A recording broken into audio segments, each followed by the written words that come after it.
Bom kinang na carrière-beurs di casualidad nos vinto pa tambe un dia candidata nang pa Miss Universe Netherlands Dutch Caribbean Charlina que está participando.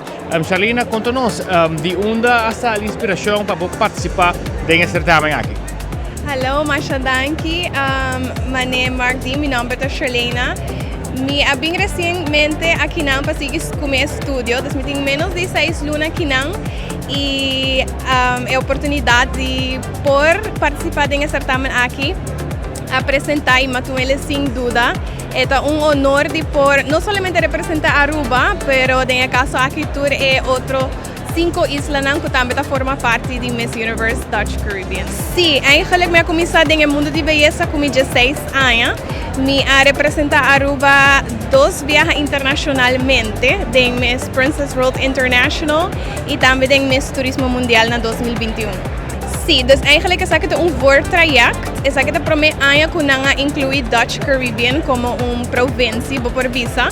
Kuta duna damitas nang ko alaga ng isla pa bing sigi estudia pa ng desarrollo personal bing viva na Holanda.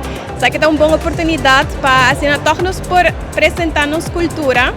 E a noite final também toma lugar dia 6 de abril aqui Simão por comprar tickets online via a website de Miss Universe Dutch Caribbean of também meeting o link na minha social media na.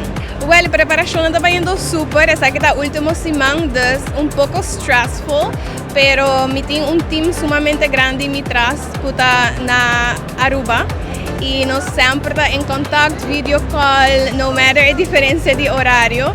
E me estou muito contente de por toch representar minha cultura e minha isla e me não vou até a noite final e me dá invita cada de bolso que está vivo aqui na Holanda para assim bem apoiar minha persona e também outro reina na noite final. Sim, dus sempre me desejo todo para arriba a stage de Miss Universe e esse é sonho, se esse apresentar um sonho para lo virar realidade.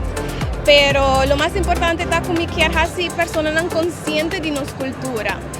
Me da sinto que falta tiki que não e se a me importa a pessoa para fazer lo honor e sei lo me super contente. Dus minha bem para seguir estudia, me gradua na 2023 de colégio EPI.